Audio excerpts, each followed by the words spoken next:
नमस्कार। पत्रकारिता और मीडिया इंडस्ट्री के चाल चरित्र को परखने के कार्यक्रम मीडिया वाच की इस 50वीं कड़ी में आपका स्वागत है। मैं हूं डॉक्टर मुकेश कुमार। दोस्तों, सबसे पहले तो आपका हार्दिक अभिनंदन, आपका धन्यवाद, आपका आभार कि आप लगातार मीडिया वाच को देख रहे हैं, सराह रहे हैं और अपनी प्रतिक्रियाएं दे रहे हैं। उम्मीद है कि ये सफ़र जारी रहेगा और आप हमसे लगातार जुड़े रहेंगे। तो लौटते हैं वापस मीडिया वाच पर। सबसे पहले तो दोस्तों ये है कि मुख्यमंत्री ममता बनर्जी को चोट लगने के बाद मीडिया ने जिस तरह का व्यवहार किया, क्या वो उसी तरह का व्यवहार तब करता जब किसी बड़े बीजेपी के नेता को चोट लगती, वो किसी हादसे का शिकार होता? क्या तब भी वो उसी निर्ममता से पेश आता जैसा ममता के साथ आया है? आज हम मीडिया के इसी व्यवहार की पड़ताल मीडिया वॉच में करेंगे। इसके अलावा ये भी देखेंगे कि अखबार और चैनल चलाने वाले मीडिया घराने सरकार द्वारा बनाए गए डिजिटल नियमों से बचने के लिए क्या घटिया तर्क दे रहे हैं। तो आइए शुरू करते हैं आज का मीडिया वॉच।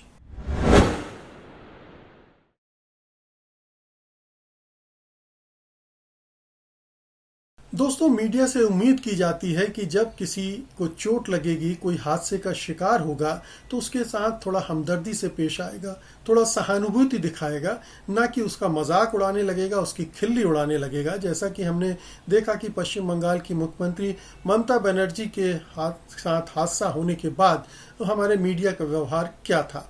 मीडिया उन पर टूट पड़ा, उनके जो दुर्घटना हुई है उसको एक नौटंकी के रूप में पेश किया। ये कहा गया कि ममता बनर्जी जो कुछ भी कर रही हैं वो सहानुभूति बटोरने के लिए कर रही हैं और चुनाव को प्रभावित करने के लिए कर रही हैं। उनके जो बैंडेज लगी थी उसको फर्जी बताया गया, हॉस्पिटल को फर्जी बताया गया, यहाँ तक कि डॉक्टरों की टीम की रिपोर्ट को भी प्रश्नांकित किया गया। ठीक है, मीडिया का काम है कि सच्चाई को बाहर लाना, और अगर सचमुच में ममता बनर्जी ये सब कर रही थी तो उसका भी पर्दाफाश होना चाहिए था, लेकिन थोड़ा सावधानी के साथ, थोड़ा सहानुभूति के साथ। वो हमें मीडिया में कहीं नहीं दिखा। वो बहुत निर्मम क्रूरता के साथ ममता बनर्जी पर टूट पड़ा जैसे वो उसकी दुश्मन हो। और वाकई में जब अगर मीडिया किसी दूसरी पार्टी का एजेंडा लेकर चल रहा हो तो हर दूसरी पार्टी का व्यक्ति उसे दुश्मन ही नजर आएगा। तो ममता बनर्जी इस समय मीडिया के लिए खलनायक बन गई, क्योंकि उन्हें लग रहा था कि मीडिया ममता का ये जो खेल हुआ है, हादसा हुआ है, उससे मतदाताओं पर बड़ा भारी असर पड़ सकता है और बीजेपी की संभावनाएं घट सकती हैं चुनाव में जीतने की, चुनाव में सफलता की। तो वो टूट पड़ा ममता बनर्जी के प्रति कोई सहानुभूति लहर पैदा ना हो, इसके लिए इंतज़ाम करने में। और हमने देखा कि लगातार इसको पूरा नौटंकी, नाटकबाजी, ड्रामेबाजी के रूप में प्रस्तुत किया गया चैनलों के द्वारा। अब जरा फर्ज कीजिए कि अगर कोई बीजेपी के नेता के साथ इस तरह का हादसा हुआ होता, प्रधानमंत्री नरेंद्र मोदी या अमित शाह के साथ हुआ होता, तो क्या हमारा मीडिया इसी तरह से व्यवहार करता? क्या इसी तरह से निर्मम हो जाता? क्या इसी तरह से उनके इस तमाम हादसे को वो नौटंकी और ड्रामा बताता? अभी कुछ ही दिन पहले बीजेपी के जो अध्यक्ष जेपी नड्डा हैं, जब पश्चिम बंगाल गए थे तो एक हमला जैसा हुआ था उनके काफिले पर, और तब मीडिया जगत ने हंगामा मचा दिया था कि ये तृणमूल कांग्रेस के कार्यकर्ताओं द्वारा किया गया है और ये बड़ा भारी हमला है और इसमें कुछ भी हो सकता था, जानलेवा हमला है। इस तरह से प्रचारित करने की कोशिश की गई। तो एक तरफ बीजेपी के नेता पर जो हमला हुआ उसे सीधे सीधे तृणमूल कांग्रेस के कार्यकर्ताओं पर थोप दिया गया और हमले को बढ़ा चढ़ाकर भी बताया गया। लेकिन ऐसा ही कुछ जब ममता बनर्जी के साथ हुआ, तब उसका जो सोचना था, जो उसका कवरेज था, बिल्कुल दूसरे तरह से होने लगा। जबकि ममता बनर्जी की पार्टी भी, ममता बनर्जी के नेता भी लगातार ये कह रहे थे कि ये एक साजिश है ममता बनर्जी को नुकसान पहुंचाने की, ममता बनर्जी को की जान लेने की यहाँ तक। और टीएमसी के नेता चुनाव आयोग में भी इसी कॉन्स्पिरेसी थ्योरी को लेकर गए और उन्होंने वहाँ भी इसी तरह से प्रचारित किया। तो तृणमूल कांग्रेस निश्चित रूप से ममता बनर्जी के इस हादसे का फायदा उठाने की कोशिश कर रही थी। वो चाह रही थी कि इस घटना का जितना ज़्यादा प्रचार हो उसको उसका उतना ज़्यादा माइलेज मिलेगा।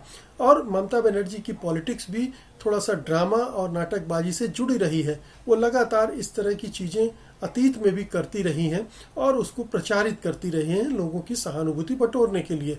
तो हर पार्टी करती है, लेकिन मीडिया का रवैया क्या होना चाहिए? हर पार्टी के बारे में एक जैसा होना चाहिए, ना कि एक पार्टी के नेता पर अगर हमला हो तो उसका रवैया दूसरा होगा, वो निर्मम हो जाएगी और क्रूरता के साथ पेश आने लगेगा। और अगर दूसरी पार्टी का या जिस पार्टी का एजेंडा वो आगे बढ़ा रहा है तो वो उसके प्रति नरम हो जाएगा और सारी सहानुभूति के साथ उसकी मदद करने पर जुट जाएगा। तो ये हमने एक दोहरा चरित्र मीडिया में लगातार देखा है। हमारा मीडिया बिल्कुल एक तरह से बायस्ड हो गया है और दो हिस्सों में बंट गया है। मीडिया अपने आप में कहना चाहिए उसने पूरी राजनीति को दो हिस्सों में बांट दिया। एक जो केंद्र सरकार में काबिज पार्टी है उसके पक्ष में, और दूसरे जो जितने भी दल हैं वो सब उसके विरोधी दल हैं। वो विरोधी दल बीजेपी के विरोधी दल नहीं है, मीडिया के विरोधी दल बन गए हैं, गोदी मीडिया के विरोधी दल हैं। तो उनको उन पर प्रश्न चिन्ह लगाना, उनकी साख पर को खत्म करना और उनको किसी तरह से राजनीतिक लाभ न मिल जाए इसकी व्यवस्था करने में जुट जाना। और इसीलिए आप देखिए ये तमाम चैनलों पर जो प्राइम टाइम पर बहसें हुई उनका लब्बो लुआब भी ये था कि क्या ममता बनर्जी के साथ सचमुच में कोई हादसा हुआ है, क्या गंभीर हादसा हुआ है, क्या उन पर अटैक हुआ है, या उन्होंने खुद अपने ऊपर इस तरह की आफत मोल ले ली है ताकि जनता की सहानुभूति बटोरी जा सके। अब उनके पास कोई रास्ता नहीं बचा था, उन्हें बीजेपी से इतना खतरा लग रहा था कि उन्हें कुछ इस तरह का हथकंडा करना था। तो प्राइम टाइम की डिबेट में एक के बाद एक, और ख़ास तौर पर उन चैनलों पे जो डिबेट हुई जिनके बारे में हम सब जानते हैं, जहां विशुद्ध रूप से हर शाम को एक एजेंडे के तहत ही प्राइम टाइम के कार्यक्रम किए जाते हैं, उनमें उसी तरह की भाषा में बात की जाती है, उसी तरह के कवरेज दिखाए जाते हैं। और यहाँ तक कि आप देखिए कि जो सीसीटीवी फुटेज उपलब्ध हुआ उसमें भी उसकी भी व्याख्या इन चैनलों ने इसी तरह से करने की कोशिश की कि कोई बाहरी व्यक्ति नहीं था, किसी ने हमला नहीं किया और ये ममता बनर्जी का अपना रचा हुआ कांड है। तो ये आप देखिए कि इसके पीछे हमारे गोदी मीडिया की मंशाएं क्या हैं, कि क्या एजेंडा लेकर वो चल रहा है। वो किसी भी तरह से नहीं चाहता है कि ममता बनर्जी की पार्टी दोबारा जीते या बीजेपी से इतर कोई भी दूसरी पार्टी उसका लाभ ले। तो ये राजनीतिक दल अगर ये ऐसा करते हैं तो एक बार फिर भी समझ में आता है कि अधीर रंजन चौधरी ममता बनर्जी के इस हादसे को नौटंकी बता रहे हों, या कांग्रेस के नेता कुछ लें, या जो लेफ्ट पार्टीज के नेता वो बता रहे हो, या बीजेपी के नेताओं ने क्या क्या बयानबाजी नहीं की, कैलाश विजयवर्गीय से लेकर तमाम दूसरे नेताओं ने, तो उनका तो फिर भी समझ में आता है। हालांकि उनसे भी ये उम्मीद की जाती है कि ऐसे मौक़ों पर वो थोड़ा संवेदनशीलता दिखाएंगे, थोड़ा संयम दिखाएंगे, अधीर नहीं होंगे और परेशान नहीं होंगे, और थोड़ा सा अगर राजनीति करनी भी है तो समझदारी के साथ करेंगे। लेकिन वो भी उतने ही निर्मम क्रूर हो गए और उन्होंने इस हादसे पर ममता बनर्जी के प्रति थोड़ा संवेदनाएं जाहिर करने के उन्होंने इसे इस रूप में प्रकट करना कर दिया, स्थापित करना, प्रचारित करना शुरू कर दिया कि ये तो एक सोची समझी चाल के तहत करवाया गया हादसा या हमला था, और जिसका फ़ायदा तृणमूल कांग्रेस चुनाव में उठाना चाहती है, और तृणमूल कांग्रेस इसीलिए इसको इस पैमाने पर प्रचारित प्रसारित कर रही है। तो ये अगर विपक्षी दल कर रहे थे तो उन्हें चूंकि चुनावी माहौल है, मौसम है, इसलिए उन्हें एक क्षण के लिए माफ भी किया जा सकता है। लेकिन मीडिया की भूमिका तो ये नहीं है। मीडिया को तो इस राजनीति से परे हटकर चीज़ों को देखना चाहिए और प्रस्तुत करना चाहिए, ना कि उसको एक खास रंग में रंग कर पेश करना चाहिए। लेकिन हमारे मीडिया ने यही किया और एक बार फिर से ये जता दिया कि उसका चरित्र कितना दोहरा है, वो कितना पाखंडी है, कितना पक्षपातपूर्ण है, और किस तरह से एक पार्टी विशेष के एजेंडे को लेकर आगे चल रहा है।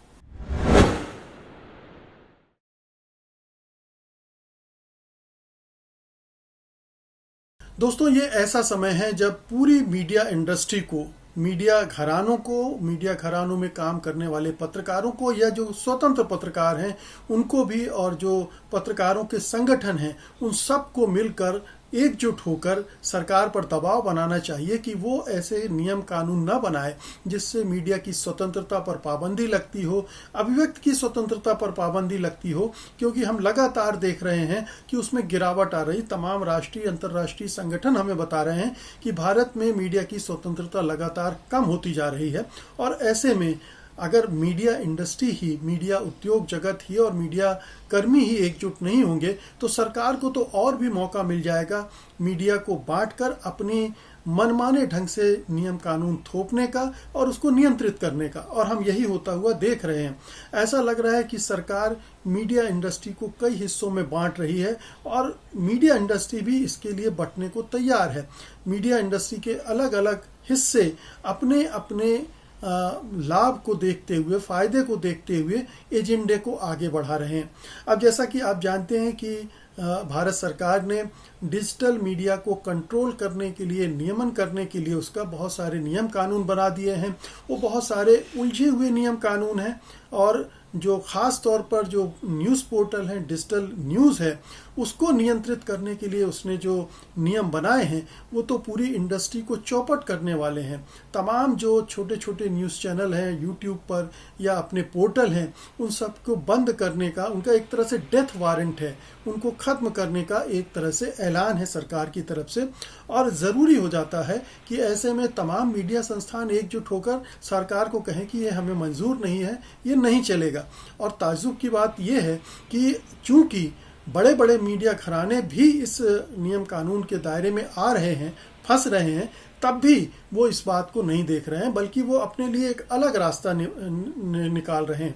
अब देखिए कि एक है डिजिटल न्यूज़ पब्लिशर्स एसोसिएशन, जिसने प्रकाश जावड़ेकर जो मंत्री हैं, सूचना प्रसारण मंत्री, उनके साथ पूरा डिस्कस किया है और डिस्कस करके कहा कि हमें आप ये जो डिजिटल मीडिया है, डिजिटल ओनली मीडिया हाउसेस जो हैं उनसे अलग कीजिए, क्योंकि हम अखबार चलाते हैं या चैनल चलाते हैं और साथ में डिजिटल मीडिया हमारे साथ है।